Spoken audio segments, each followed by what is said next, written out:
Happy Tuesday, historians. So today we're going to talk about a brief explanation and a brief review of decolonization in Africa and Asia. This week you guys are looking at India's independence movement.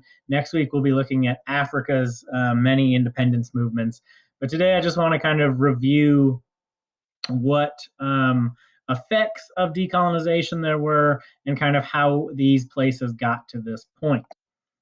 But before we get into the independence movements in Africa and Asia, we first need to kind of think back to our age of imperialism movement with Europe. And remember, with Europe going into Africa and going into India um, and developing these colonies that they were to use to help them kind of fuel their industrial revolution.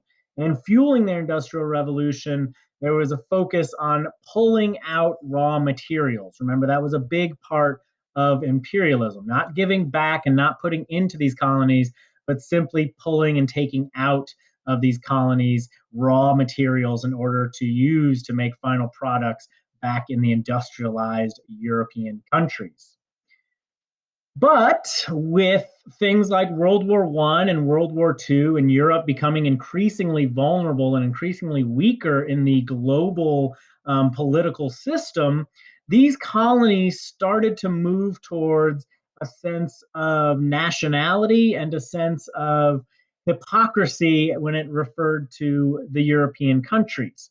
Here they were when they were fighting in World War II, being ordered to fight against the Germans and fight against the Nazis and prevent the Nazis from developing their own empire, when in fact they themselves were part of an empire. So they started to see a lot of hypocrisy by the European countries wanting to stop Germany and then in the same turn developing their own empires throughout the world. So because of that, Africa kind of took advantage of a weakened Great Britain and a weakened European continent to kind of fight for their own independence. But there were challenges. Specifically, there were four main challenges that these countries faced as they earned their independence, which were political, economic, and environmental and social. All right, four main challenges to their independence. Political challenges included the fact that many of these countries did not have much experience governing themselves. They've been governed by the European countries for so long that they didn't really have a great understanding of how they were going to do it for themselves. And because of that, there was a lot of corruption and a lot of issues related to governing. The other was economic challenges.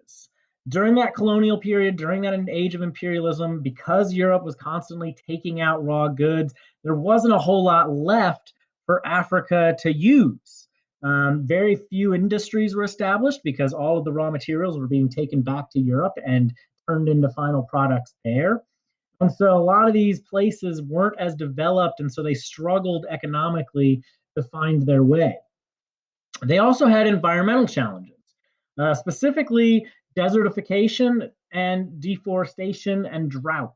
Right as they started to over farm these areas and over farm their land, the soil kind of gets rough and you lose nutrients, and so you end up becoming and having a lot of deserts. And then with deserts comes drought, and so it becomes this cyclical thing where famines start to develop and people start to die because of starvation. Lastly, we're going to talk about social challenges. Um, in most African countries, less than 75% of the population has the ability to read and write, and this is due to a lot of different factors, partially because of the whole industrial or imperialism period and people being put to work rather than education being seen as less important, especially if you're the mother country like Great Britain or France and just wanting things to be done for you. And then health, low life expectancy, diseases, unclean water.